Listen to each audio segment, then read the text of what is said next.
Weh, jahat guys. Jahat. Cerita Mafia Chennai ni memang jahat. Ni episod yang terbaru ni, komplot macam mana kumpulan Mafia Chennai ni bekerjasama dengan perisik polis Chennai ni untuk menginaya pejuang kebenaran. Semalam saya tengok movie Tamil lah. Korang pun tahulah saya selalu tengok movie Tamil kan.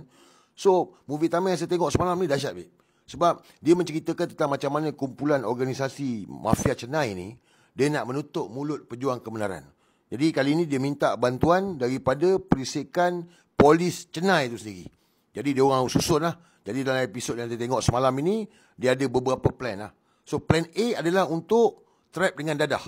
Bermakna frame kan pejuang kebenaran ini, letak dadah dekat rumah dia. Dia plan lah. Rumah, kenderaan dan mana-mana lah. Yang penting dikaitkan dengan dadah supaya pejuang kebenaran ini dihumban ke dalam penjara. Dahsyat. Dahsyat. Bila saya tengok teringat, macam K. Yusorota. Macam mana Yusorota kena perangkap, letak dadah dengan senjata api, tak boleh remas 9 bulan 10 hari dalam penjara Sungai Buloh. Yang mana Tuan Rafiq masa itulah peguam. Tapi akhirnya mahkamah bebaskan, lepaskan tanpa membela diri. But 9 bulan 10 hari Yusorota dalam penjara Sungai Buloh. Jadi dalam episod Chennai yang tengok semalam, Mafia Chennai ni, itu salah satulah plan A mereka, frame dengan dadah terhadap pejuang kebenaran ini.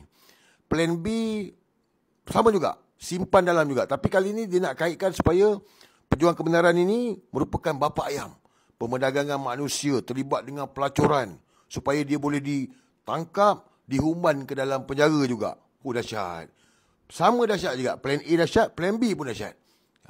Nak inai lah pejuang kebenaran ni. Plan C, ini biasa berlaku lah. Bila saya tengok plan C tu, ini macam banyak berlaku kan. Black Ops. Yang mana dia gunakan perisik polis Chennai ni untuk monitor pergerakan pejuang kebenaran ni. Dia pergi mana, naik apa pun semua. And then, langgar lagi. Langgar lagi supaya pejuang kebenaran ini dia cacat ke, dia cedera parah ke, lumpuh ke, dan mungkin matilah. So, dalam movie Chennai yang saya tengok semalam tu, plan A, plan B, plan C. 3 plan ni lah. But, belum berlaku lagi lah sebab sambung minggu depan pula. So, kita nak tahu minggu depan lah mungkin episod dia. Cuma, bila saya tengok tu, saya tengok, mungkin boleh jadi kat negara kita kan. Mungkin lah boleh jadi kat negara kita, negara Singapura ke, negara Bangladesh ke, negara Pakistan ke, mana-mana negara dia boleh berlaku benda ni. Sebab yalah, kalau movie Mafia Chennai tu boleh ada, bermakna jalan cerita tu, plot-plot tu mungkin dah ada lah. Cuma saya fikirlah kan, mana dah tahu berlaku dekat Ser ke kan. Minta-minta tak lah. Tapi kalau berlaku dekat Ser pun, yalah, kita berserah kepada Allah guys. Segini je. Dalam perjuangan ini, kita yang pilih perjuangan ini. Amar ma'ruf nahi munkar. Sebab Allah perintahkan ni. Dan jangan campurkan yang hak dengan yang batil. Betul-betul salah-salah. Jadi, saya minta lah semua sahabat-sahabat seperjuangan rakyat Malaysia, doakan agar keselamatan isteri Mami Onang, anak-anak dilindungi oleh Allah Subhanahu Wa Taala. Sebab kita ni dalam jihad ni memang macam-macam risiko, macam-macam rintangan. But, sepilih jalan ini. Kenapa? Kerana amar ma'ruf nahi munkar. Sebab kita semua akan dipertanggungjawabkan di akhirat besok. Jadi, mereka boleh merancang, tetapi perancangan Allah tu jauh lagi hebat. Sebab apa guys? Sebab mereka tengah koyak. Bila mereka koyak ni guys, kau faham lah. Kumpulan gangster ke, penyangak-penyamun ini, kalau dia dah koyak, kan, dia takut bocor, dia akan buat macam-macam lah. Jadi, mungkin lah kan, ni mungkin ancaman ke, kita tak tahulah kan. Ada ke? Kau rasa? Kan? But tak apa, saya tak adalah nak takut ke apa semua. Sebab negara ni ada undang-undang. Tak ada siapa pun yang akan terlepas lah daripada hukuman. Sebab sejarah ni dah membuktikan. Sebab dulu Anwar Ibrahim pun, contohlah dia salah guna kuasa. Salah guna kuasa, gunakan polis pada Umi Hafidah masa tu kan.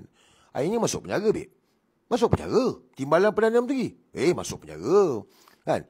Malaysia ni, Perdana Menteri masuk penjara. Tu Datuk Najib tu. Jadi, tak perlu takut lah. Kita ada undang-undang, kita ikut undang-undang. Cuma mereka yang nak langgar undang-undang ni, silakan lah. Cuma, kalau rasa plan nak buat macam cerita Mafia Chennai tu, try lah. Tengok nak jadi apa.